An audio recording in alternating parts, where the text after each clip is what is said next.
I witnessed a strange and huge disconnect between this war zone and the country that brought it to this point, the United States.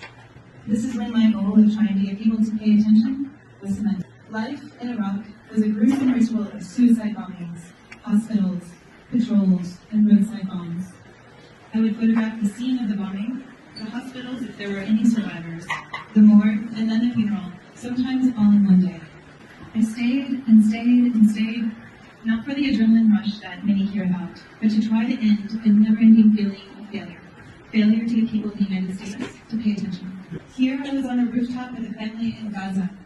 And here in Syria, the intimacy and love that exists no matter which side of a war one finds themselves on, if no one wins a war. So here, I find, this is supposed to be a white slide, by the way. I found that honest, often harsh, war images are necessary. Photography freezes a real moment in time forever.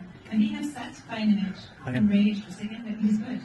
But I also realize people won't care about someone in a different culture, language, religion, or situation unless they can relate to them first. So the Washington Post allowed me to create a weekly series called Unseen Iraq, a window into the everyday life of Iraqis living in a war zone. Reporting Unseen Iraq was my favorite part of the week. I thought about the readers, people in Washington, D.C., walking to their office after battling traffic, or even the President of the United States, and I wrote about men or people like Hassan Ali. And here, a family reunion. She wasn't able to see her parents or niece for over a year due to the steady violence surrounding the Mali, which subsided in just a few months at this time. And here, a fisherman tries to cool off in the morning, fighting Iraq's impatient sun. Because of the military convoys and main streets blocking traffic, driving through Baghdad was often impossible. The fishermen on the Tigris River became river taxis. And here, a dust storm. Best friends who were told to come home before the streetlights come on, something my mom used to tell me growing up in small towns. And beauty contests, things people normally don't see from Iraq. Little Miriam in this photo was homeless. Her family owned a house next to one of Saddam's palaces when it was bombed. The columns embrace the weirdness of people too. Individual personalities. Here, a Kurdish man exercises.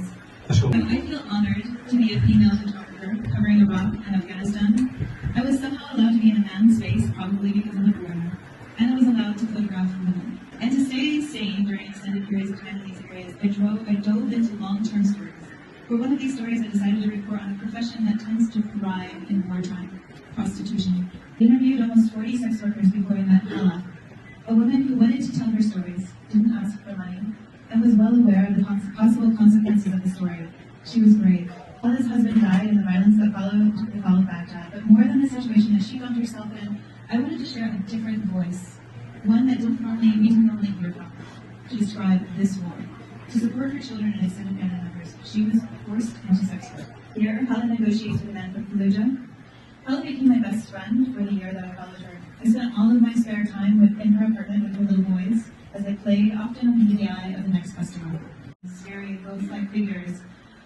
It was just something I couldn't understand. For a short while, some Iraqi communities were finding jobs for women who lost husbands in the violence. Their job was to body search other women, which at that time many women were being used as suicide bombers. So I did a portrait series like this to focus on the individual personalities and feelings of these women. And when you see them one after one, the headscarves and the abayas, they melt away. And you see the rage, the sadness, the empty resignation, the doubt, the determination, and the anger.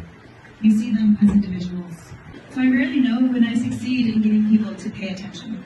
One year, I spent a lot of time in the camps of displaced people living in Kabul, Afghanistan. In the tents of tens of thousands of displaced people from war-torn Afghanistan, many displaced people were from the south and not used to the beautiful snow. This photo is in the front, and here, and children, like this little boy, were freezing to death in the camps. The Afghan government said that the people in the camps were lying, that this was not happening. So when it happened again, the camp leaders called me. I was allowed to go into a room of these women, where they were washing and mourning this loss of baby Khan, this loss of life. This photo ran on the front page of the New York Times, and the reaction to it was intense. The Afghan government, the U.S. military, aid organizations, individual people, all took action to help the displaced.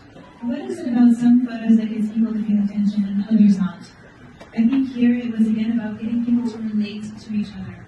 This photo ran just days after Christmas. It echoes much of the imagery from the nativity scene, drawing deep connections between cultures and religions. But this kind of direct reaction to a photo has only happened a handful of times in my 20 years as a photographer. So this is Costa Rica. The chaos I covered overseas made me curious about what people in my country think democracy means. A country that often exports the idea of democracy in a place where some people are willing to die for it. And so I began to document our society's, in the United States, connection to this widely used, often misunderstood concept, to find a better answer than the definition I gave Hala years ago. So I went around the United States. I researched for National Geographic as an explorer to understand how people in the United States, my home, so how do they see democracy in action? Here in Virginia, people line up at a police training station to vote, which is an interesting thing, especially with the relationship between the police and African American communities like this one. Agradecer demais pela sua participação também.